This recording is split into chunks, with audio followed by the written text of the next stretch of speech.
तो फ्रेंड्स, मैं हूं सरवन और स्वागत करता हूं आपको इस वीडियो में। तो आइए आज हम प्रश्नावली 3.3 का प्रश्न संख्या 1 को हल करेंगे, जो कि दिया गया है कि प्रतिस्थापन विधि से मतलब दो चर वाले रैखिक समीकरण को हल करना है। प्रतिस्थापन विधि से, ग्राफीय विधि से तो हम पढ़ लिए हैं, तो उसका लिंक हम डिस्क्रिप्शन में दे देंगे। तो वो 3.1 में और 2 में दिया गया था ग्राफीय विधि से। तो इसमें हम देखते हैं प्रतिस्थापन विधि से। तो वीडियो को अंत तक जरूर देखना। अगर वीडियो थोड़ा भी पसंद आए तो वीडियो को लाइक करना, चैनल को सब्सक्राइब करना और दोस्तों के साथ शेयर जरूर करना। तो आइए प्रश्न को स्टार्ट करते हैं।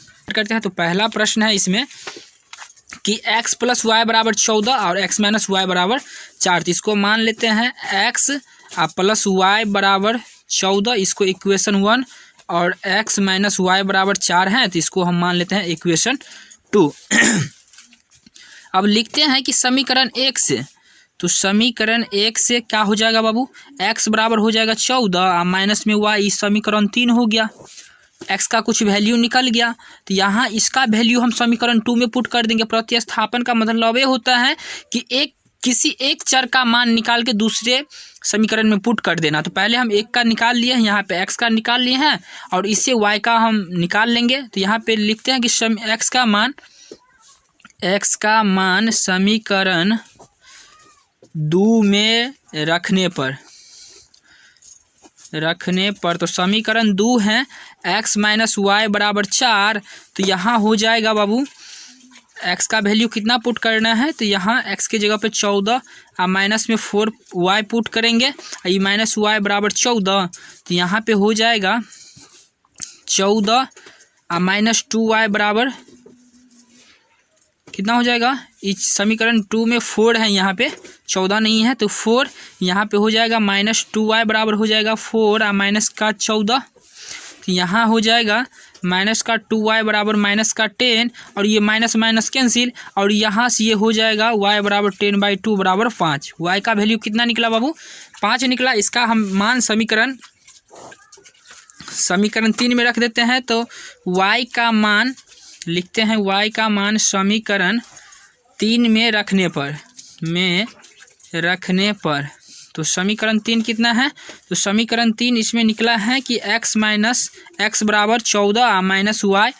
तो x बराबर हो जाएगा 14 और माइनस y का जगह पर 5 रखेंगे, तो x का वैल्यू कितना हो जाएगा, 14 में से 5 घटेगा तो 9। इस प्रकार से x का वैल्यू 9 निकला और y का वैल्यू 5। तो आइए पहला प्रश्न हम इसमें हल कर लिए। अब दूसरा प्रश्न देखते हैं। तो दूसरा है s - t = 3। यहाँ पे लिखते हैं दूसरा कि s - t = 3, इसको इक्वेशन 1 मान लिए, इसको समीकरण 1 मान लिए। दूसरा दिया गया है कि s/3 + t/2, s/3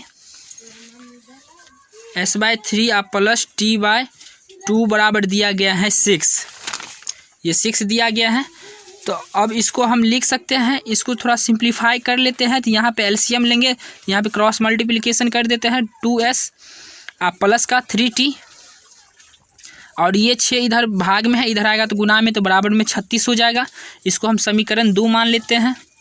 अब समीकरण 1 से, यहाँ पे समीकरण 1 से किसी एक वेरिएबल का हम मान निकाल लेते हैं। तो समीकरण 1 से क्या हो जाएगा बाबू, s बराबर निकलेगा, s बराबर होगा 3, इधर माइनस में है t, इधर आएगा तो प्लस में हो जाएगा, तो प्लस का t।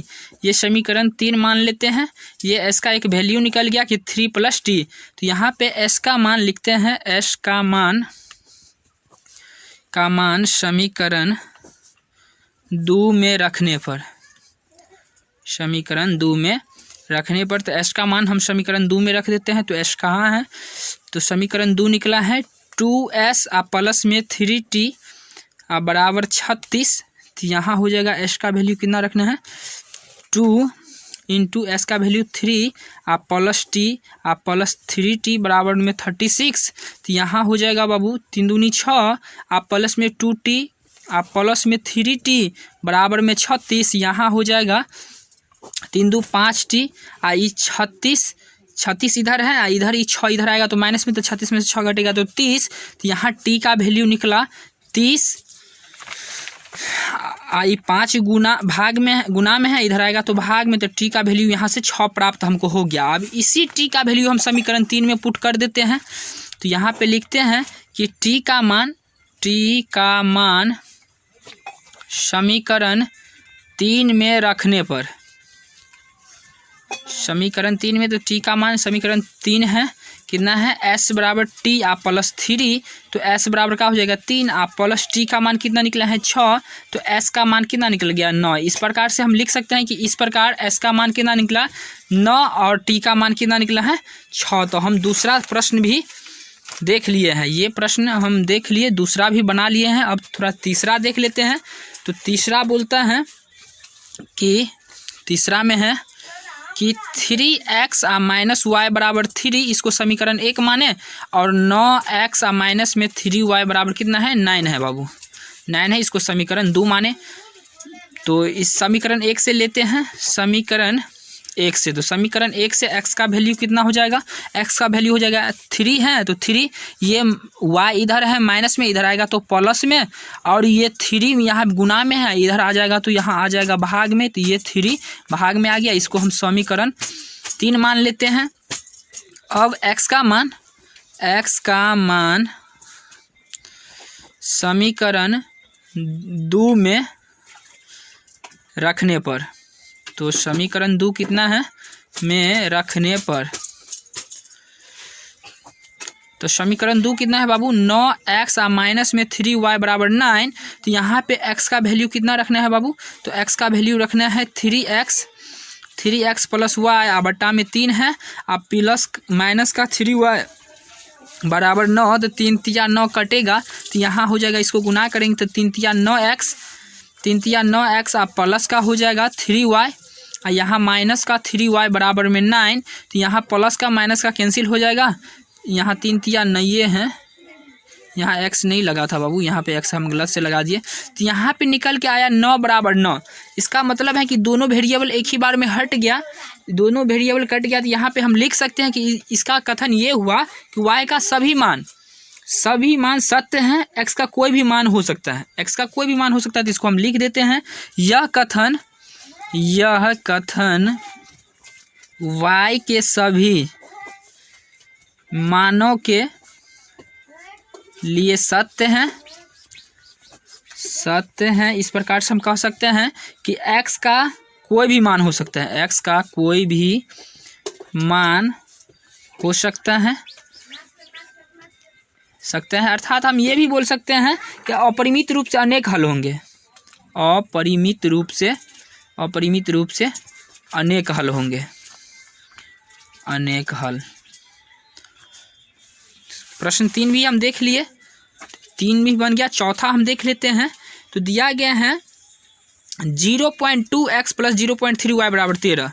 तो चौथा में दिया गया है 0.2x प्लस 0.3y बराबर में कितना दिया गया है बाबू, तो 1.3 दिया गया है। तो 1.3 इसको इक्वेशन 1 मान लेते हैं। उसके बाद दूसरा दिया गया है 0.4x plus 0.5y, 0.4x plus में 0.5y बराबर दिया गया है 2.3। इसको समीकरण 2 मान लिए। अब समीकरण 1 से, तो समीकरण 1 से क्या हो जाएगा बाबू, x का वैल्यू डायरेक्ट हो जाएगा 1.3, इधर प्लस में है तो इधर आएगा तो माइनस में, तो 0.3y। आप बट्टा में का आ जाएगा, यहाँ पे गुना में है, इधर आएगा तो 0.2 का आ जाएगा, भाग में आ जाएगा। तो इस समीकरण इसको 3 मान लेते हैं। अब क्या हो जाएगा, x का मान समीकरण 2 में रखने पर, तो समीकरण 2 कितना है 0.4x प्लस का 0.5y बराबर 2.3 है, यहाँ से लिखे हैं। तो यहाँ x का वैल्यू कितना निकला है बाबू अभी, तो 0.4 इंटू 1.3 माइनस 0.3y, बट्टा में कितना है बाबू 0.2 प्लस का 0.5y बराबर में 2.3 है। तो यहाँ दशमलव से दशमलव कैंसिल हुआ, 2 नहीं 4, तो यहाँ 2 से गुना कर लेते हैं, 1.3 को 2 से गुना करेंगे तो 2.6 आ जाएगा। उसके बाद ये प्लस है, माइनस में तो माइनस यहाँ हो जाएगा।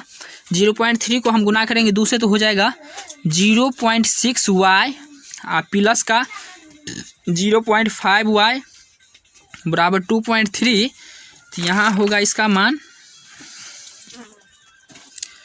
ये माइनस में ये प्लस में तो घटेगा, तो -0.1y बराबर हो जाएगा 2.3, या इधर प्लस में है इधर आएगा तो माइनस में 2.6 आ जाएगा, तो बाबू होगा -0.1y बराबर हो जाएगा, घटेगा तो यहाँ हो जाएगा 0.3, तो यहाँ माइनस में आएगा क्योंकि 2.36 ज़्यादा है, तो ये माइनस माइनस कैंसिल, ये दशमलव से दशमलव कैंसिल, यहाँ हो जाएगा y का मान 3 बटा में 1 तो 3 ही आया, y का मान 3 आ गया। इसी y का मान हम समीकरण इसमें रख देते हैं, 3 में रख देते हैं, तो यहाँ पे लिखते हैं कि y का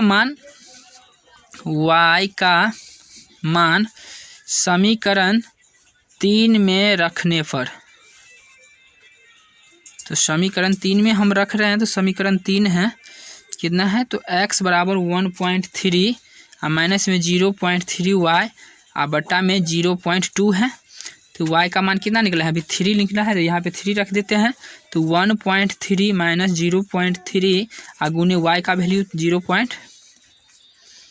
कितना निकला है, 3 निकला है सीधे, तो 3 और बटा में 0.2, तो यहाँ हो जाएगा 1.3 और माइनस में 3 3 9, तो मतलब 0.9 और बटा में 0.2 है, तो यहाँ हो जाएगा कितना होगा बाबू, यहाँ होगा 13, 0.3 में से 0.9 घटेगा तो 0.4 बचेगा, और बट्टा में कितना है 0.2, तो पॉइंट से पॉइंट कटेगा, तो 2 दूनी 4, तो मतलब इस प्रकार से x का वैल्यू कितना निकला, 2 निकला, और y का वैल्यू 3 निकल गया। तो हम इस प्रकार से देख लिए कि चौथा नंबर सवाल भी बन गया है।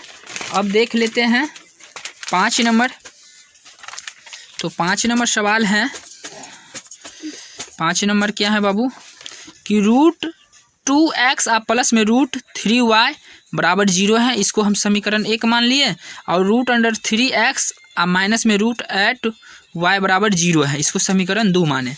अब समीकरण 1 से यहाँ पे लिखते हैं, समीकरण 1 से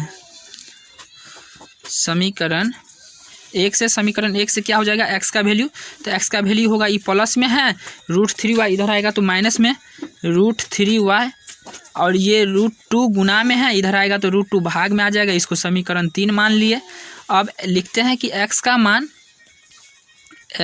मान समीकरण 2 में रखने पर, तो x का मान समीकरण 2 में रखे तो √3x माइनस √8y बराबर 0 है, तो √3 गुने माइनस का √3, यहाँ कितना है y है, और बट्टा में कितना है √2 है, ये माइनस √8y बराबर में 0, यहाँ √3 और √3 को गुना करेंगे तो यहाँ पे हो जाएगा माइनस का 3y और बट्टा में √2, यहाँ माइनस हो जाएगा, कितना हो जाएगा बाबू, तो यहाँ होगा माइनस में √8y बराबर 0, यहाँ पे हम भिन्न जोड़ कर लेते हैं, भिन्न घटाओ, यहाँ हो जाएगा माइनस का 3y और माइनस 8 दूनी 16 √16y, इधर ही गुना में भाग में है, इधर आ जाएगा तो गुना में, तो गुना में 0 से इसको गुना करेंगे तो 0 हो जाएगा, तो यहाँ पे हो जाएगा इधर 4 माइनस 3y बराबर कितना हो जाएगा,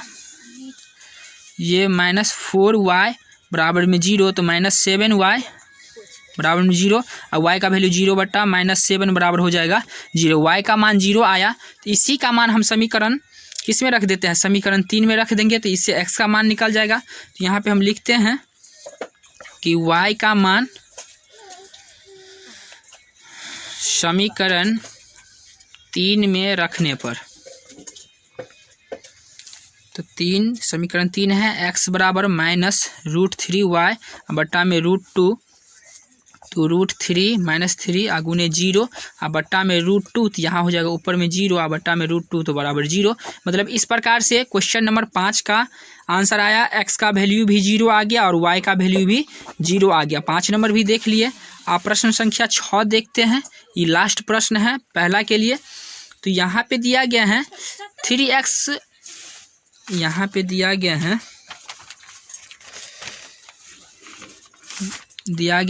3 छठा है 3/x प्लस माइनस 5y/3 बराबर माइनस का 2। इसको हम लिख सकते हैं थोड़ा सिंप्लीफाई करके। तो यहाँ हो जाएगा 3 तिया 9 x और माइनस का यहाँ हो जाएगा 5 दूनी 10, y बराबर कितना हो जाएगा 3 दूनी 6, इधर आएगा तो गुना में तो माइनस का 12। यहाँ हो जाएगा इस समीकरण 1। और दूसरा क्या दिया गया है तो x/3 आप प्लस का y/2 बराबर में 13/6 है। इसको भी सिंप्लीफाई करते हैं तो 2x आप प्लस क्या हो जाएगा 3y को गुना करेंगे तो 3y आप बराबर का हो जाएगा ये 6 इधर गुना में आएगा तो 6 कैंसिल हो जाएगा तो यहाँ हो जाएगा 13। ये समीकरण 2 हुआ। अब समीकरण 1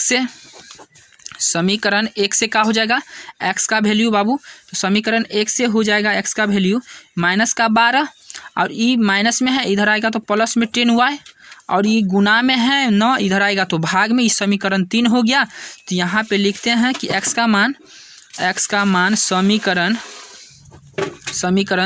2 में रखने पर, तो समीकरण 2 कितना है बाबू, तो यहाँ है 2x प्लस 3y आप बराबर में 13।